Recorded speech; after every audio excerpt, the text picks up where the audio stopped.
Solomon, the wisest king in history. His wisdom astonished all nations. His wealth was unprecedented. He built the magnificent temple.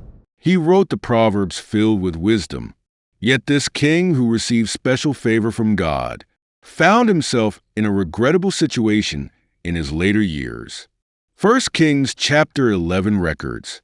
Solomon loved many foreign women. His heart turned away from the Lord. How did this young king who once sought wisdom at Gibeon end up this way?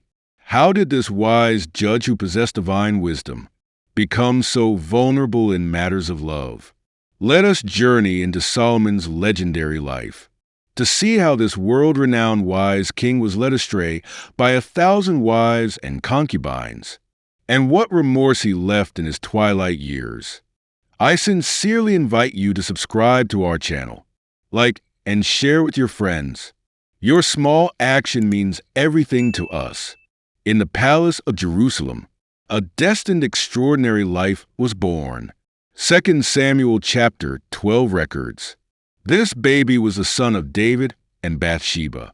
His birth carried special significance, for his parents had experienced painful repentance.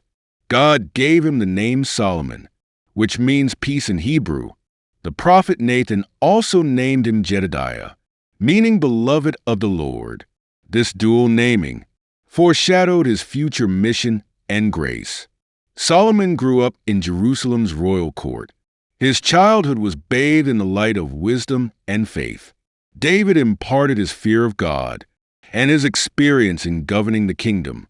1 Kings chapter 1 records. When David was old, his eldest son Adonijah harbored ambition. Without his father's permission, he set himself up as king. He won over Commander Joab and priest Abiathar, held a grand feast at En Rogel, invited all the royal princes and officials of Judah, but did not invite Solomon. Prophet Nathan saw the crisis. He found Solomon's mother Bathsheba, urging her to act for her son's throne. Bathsheba immediately went to see David, reminding him of his oath to make Solomon king. Prophet Nathan followed, confirming Bathsheba's words. The aged David, hearing this, immediately ordered priest Zadok and prophet Nathan to have Solomon ride on the king's mule, to give spring to anoint him king.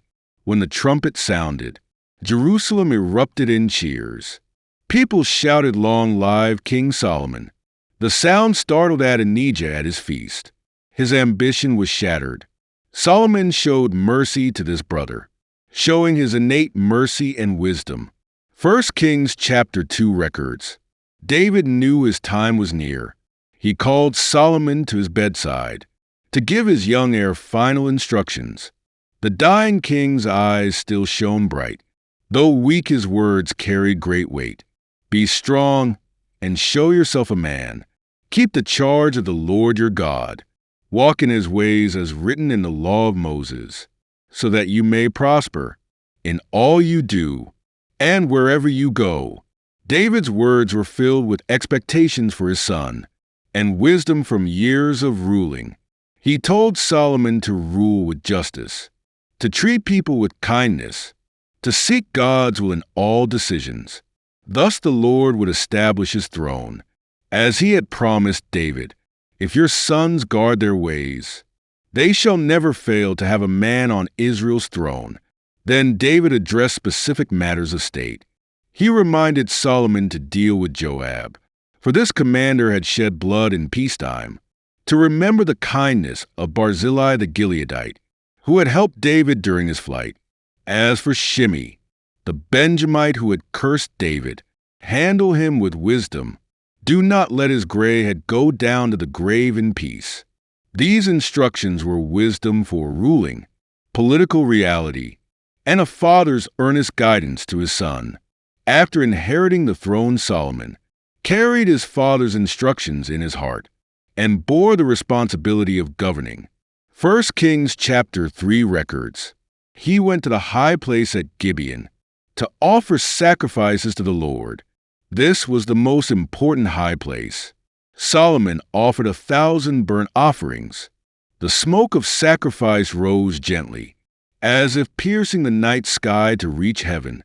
That night the Lord appeared to him in a dream, saying, "Ask for whatever you want, me to give you," before the Creator of the universe. Young Solomon showed exceptional humility. He remembered his father's teachings from childhood, recalled the immense task of governing this nation. He said, "You have made your servant king in place of my father David. But I am only a child, not knowing how to govern this great people. Give me a wise heart to judge your people, to discern between good and evil." Such pure intention, such humble request, greatly pleased the Lord, because Solomon did not ask for long life, did not ask for wealth, nor for the destruction of enemies, only for wisdom to govern the people. God promised to give him not only wisdom and understanding, but also riches and honor, so that in all his days, no other king would compare to him. This night of prayer not only changed Solomon's life, but also laid the foundation for his reign as the wise king. Solomon returned to Jerusalem from Gibeon. The wisdom God promised soon became evident. 1 Kings chapter 3 records. 2 women came before him with a baby. They lived in the same house. Both had given birth to children, but one child died in the night. Both mothers claimed the living child was theirs. This seemingly impossible dispute became the first test of Solomon's wisdom.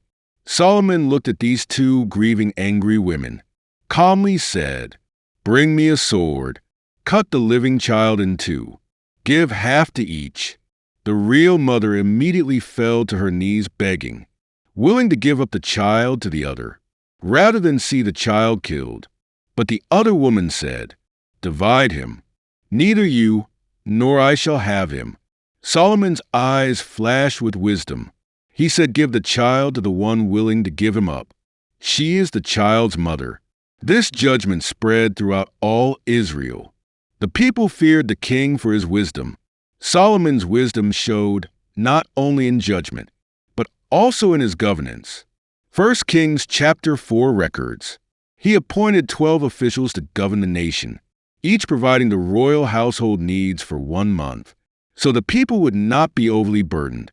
He emphasized agricultural development, built storage cities throughout the land, allied with King Hiram of Tyre, developed maritime trade, making Israel a regional trade center. He built a mighty military force, had 1,400 chariots, 12,000 horsemen, built garrison cities throughout the land, bringing peace to Israel under his rule. His wisdom amazed all nations. Envoys came continuously from afar, bringing gold, silver, and treasures, to hear Solomon's wisdom. 1 Kings chapter 4 records. Solomon's wisdom surpassed all the wisdom of the East and Egypt. He spoke 3,000 proverbs, wrote 1,005 songs. He spoke of plants, birds, beasts, insects, and fish. Knowing all, envoys from nations came continuously to hear his wisdom firsthand. Even the Queen of Sheba from the south traveled far to Jerusalem to test Solomon's wisdom herself. Solomon's fame spread throughout all nations. His wealth matches wisdom. His kingdom entered unprecedented prosperity. In the 4th year of Solomon's reign, he began the magnificent project of building the temple. This was his father David's unfulfilled wish, and God's special grace to Israel. 1 Kings chapter 5 records. Solomon sent messengers to King Hiram of Tyre, saying, "You know my father David could not build a temple for the Lord because of the wars. Now the Lord has given me peace. I intend to build a temple for the name of the Lord." Hiram was greatly pleased when he heard Solomon's words. He promised to provide cedar and pine wood from Lebanon. These were the finest materials for building the temple. Solomon also showed remarkable organizational ability. He selected 30,000 men from Israel, sent them to Lebanon in shifts, 10,000 a month in rotation, so workers could complete their tasks without excessive fatigue. In Sheblim and the hill country, 70,000 carried materials, 80,000 cut stones there. 3,300 supervisors managed these workers. They used huge dress stones for the temple foundation, each stone carefully measured, perfectly cut, to build a temple worthy of the Lord. 1 Kings chapter 6 details the temple construction. This magnificent building was 60 cubits long, 20 cubits wide, 30 cubits high, perfect proportions, symbolizing God's perfection. Solomon specially commanded the workers. No hammer, chisel, or iron tool should be heard. All stones must be prepared at the quarry before being brought to the building site. This almost extreme requirement showed his profound reverence for the temple. The interior was extraordinarily beautiful, lined with cedar from floor to ceiling, overlaid with pure gold. Walls carved with cherubim, palm trees, and open flowers. 2 bronze pillars before the sanctuary, 18 cubits high, capitals decorated with lily work. Between the holy place and most holy place, double doors of olive wood, carved with cherubim and palm trees, overlaid with fine gold. In the most holy place, Solomon placed 2 cherubim 10 cubits high. Their wings stretched from wall to wall, solemnly guarding the ark's location. Every detail of construction reflected reverence for the Lord. Even the foundation was made with the most precious stones. All these spoke one message, that building the Lord's temple required offering the best with the most devout heart. The construction lasted 7 years. Solomon personally supervised every detail. He knew this was no ordinary building, but the dwelling place of the Lord among his people, a bridge between heaven and earth. 1 Kings chapter 8 records. On the day the temple was completed, Jerusalem witnessed a grand dedication ceremony. The elders of Israel gathered before the temple. The Levites carried the ark into the most holy place, placed it under the wings of the cherubim. Suddenly a cloud filled the Lord's temple. The priests could not minister because of the Lord's glory.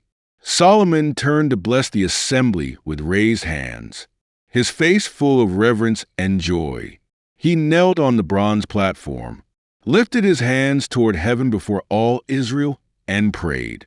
He asked the Lord to watch over this temple. Hear the prayers offered here. Forgive the people who confess their sins here. Show grace to foreigners who seek the Lord. Answer prayers in times of drought and famine. Solomon's prayer was full of reverence for God and showed his love for the people. When he finished praying, fire suddenly came down from heaven, consuming the sacrifices. The Lord's glory filled the temple. All the people bowed down and worshiped the Lord, shouting, "The Lord is good. His love endures forever." The dedication lasted 14 days. Solomon and the people offered countless sacrifices to the Lord. Joy and laughter echoed through Jerusalem's streets. This was one of the most glorious moments in Israel's history. God was with his people. They witnessed together the completion of the temple. 1 Kings chapter 11 records. In the days after the temple dedication, Solomon's reputation reached its peak. His wisdom and wealth attracted envoys from many nations, seeking alliances with Israel. Political marriages became an important diplomatic tool. At first, this seemed wise. Pharaoh's daughter became the first foreign queen, bringing rich dowry and friendly relations with Egypt. But power and wealth often lead astray. Solomon's harem gradually expanded. Women of Moab, Ammon, Edom, Sidon, and Heth. They came with their wealth and culture, also bringing their gods and worship. Luxurious life gradually led Solomon astray. 700 wives and 300 concubines. These numbers are astounding and heartbreaking. He built luxurious palaces for them, established a vast staff. Daily provisions were extremely lavish. 1 Kings chapter 4 records. Solomon's daily provisions included 30 cores of fine flour, 60 cores of meal, 10 fat oxen, 20 pasture-fed cattle, 100 sheep, besides deer, gazelles, roebucks, and choice fowl. Such extravagant living drained the treasury and wore down the king's will. That young man who earnestly sought wisdom at Gibeon now was trapped in his own web of desires. His heart no longer focused on the Lord, but indulged in pleasure and ease.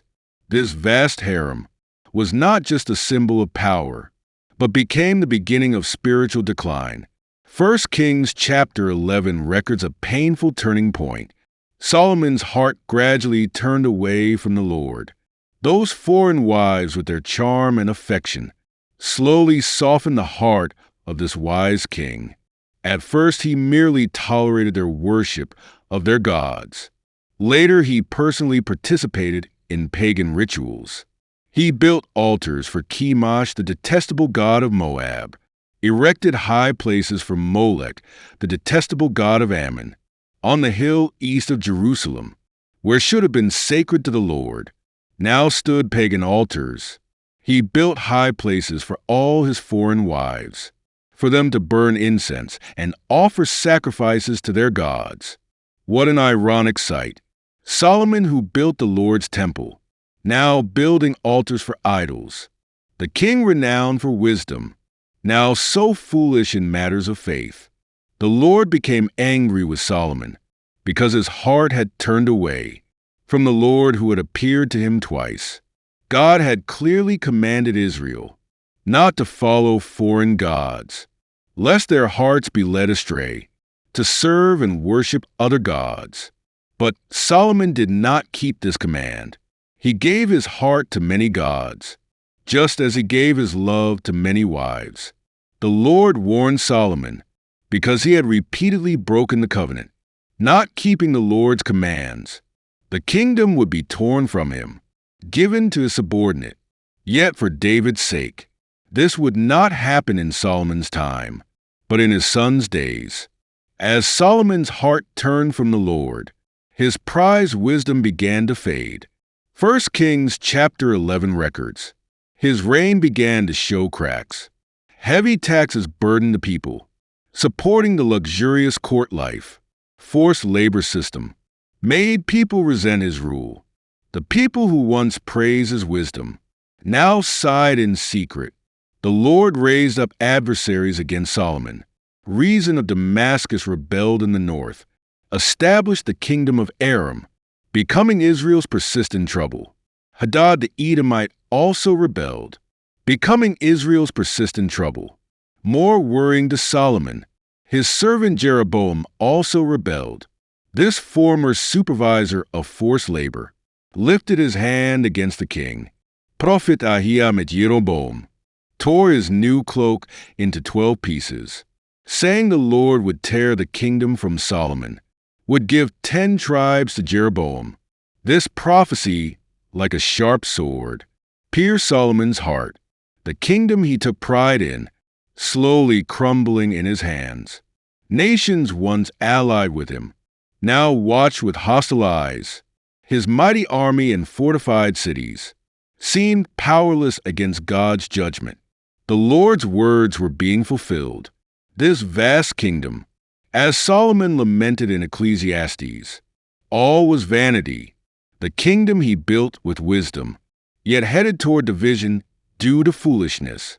This is the greatest irony of Solomon, and the deepest warning to future generations. Ecclesiastes records Solomon's late life journey. These are the deep sighs of a wise man who had experienced life's vicissitudes. Everything under the sun is meaningless, a chasing after the wind. This is not just his insight, but his repentance. He pursued wisdom, but found knowledge increases sorrow. He built palaces, but saw all would decay. He gathered wealth, but understood money cannot satisfy. He sought pleasure, but tasted life's emptiness. He held power, but felt its impermanence. This king who once had everything finally understood in his twilight years. The fear of the Lord is the beginning of wisdom. Keeping his commands is the whole duty of man.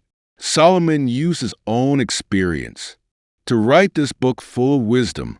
He saw through worldly vanity and recognized eternal truth. He turned these realizations into warnings for future generations. Do not be like him, gaining wisdom then losing direction. Do not be like him, letting glory and riches deceive the heart. Do not be like him, losing eternal inheritance for temporary pleasure. These words are like a mirror, reflecting human weakness, also showing life's way out. Solomon's final conclusion is, fear God and keep his commandments. This is the whole duty of man. This is the most precious wisdom, gained through his lifetime experience. Also his most important legacy to mankind. Solomon's life tells us, wisdom not used to fear God will become meaningless. Wealth not used to glorify God will become a snare. Power not used to serve God will become a burden. One can gain the whole world, yet still lose their soul. The path Solomon walked, we may also be walking today. May we learn from his experience. On life's journey, always maintain fear of the Lord. Let us end this message with prayer. May the Lord's wisdom guide our path. Let our hearts be devoted to him alone. If this message has helped you, please subscribe to our channel, like and share with your friends. Share these precious spiritual lessons with more people. Let us grow together in truth.